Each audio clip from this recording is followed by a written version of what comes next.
petite vidéo sur planification de mission avec le DJI Zenmuse L3. Donc, je vous avertis tout de suite, c'est des settings de base. Naturellement, ça prend de la formation pour vraiment plus comprendre les meilleurs settings, mais je vous montre quand même la base, comment faire les choses. Donc, on va choisir le Flight Route.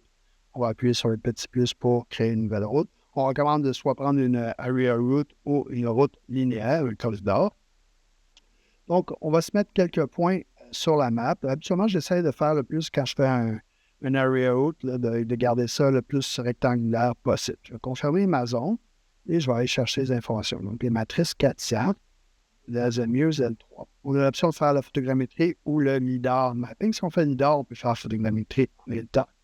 Dans les payload settings, on a les options sur le nombre de retours qu'on veut, donc de 1 à 16 retours.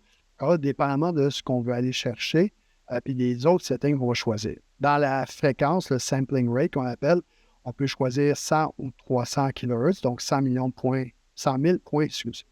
par seconde, 350 000 points par seconde dans les fréquences normales, ou on peut aussi aller en high resolution pour aller chercher du 1 à 2 millions de points par seconde. Encore là, il y a une explication derrière tout ça là, sur les choix de fréquence et comment ça fonctionne. Le plus standard, c'est d'utiliser le 350 kHz. Le scanning mode, on a 3 options, linéaire, star shape ou non répétitif, pour le plus d'accuracy, de précision, de avoir le code linéaire, et la résolution des photos 6K ou 12K. Quand on a terminé ça, on peut confirmer notre choix ici. On va aller ensuite choisir si on veut faire une mission en ortho ou en public. On va chercher ortho connexion. On peut regarder par exemple. On va aller chercher ensuite l'altitude. Donc, on va faire des missions à 120 mètres. La plupart des missions peuvent être faites à 120 mètres. Encore là, dépendamment de votre objectif pour votre mission spécifique.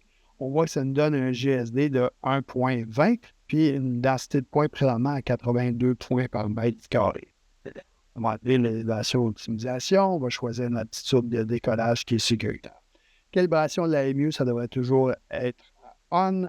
Le mode efficiency, non. Vitesse, je suggère en quelque part dans les alentours de 10 mètres par seconde. Encore là, dépendamment de vos besoins et du type de mission que vous allez faire. On peut jouer avec le course angle, donc la direction de la mission.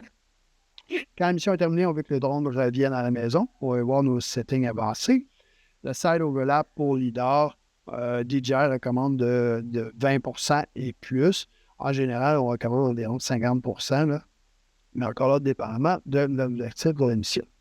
Le type de photo, par intervalle ou par distance, on peut changer le début de la mission. Donc, on voit sur le coin vert, on va aller choisir ici un nouveau starting point, puis on va juste réorienter notre mission en conséquence.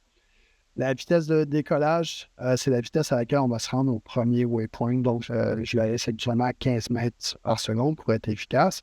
On a 2 autres options ensuite pour l'évitement d'obstacles. Si on veut bypasser les obstacles sur une zone comme on a créé nous-mêmes, ou sinon bypasser s'il voit les obstacles durant. Et juste comme ça, on vient de créer une mission pour le Zenmuse L3. Merci.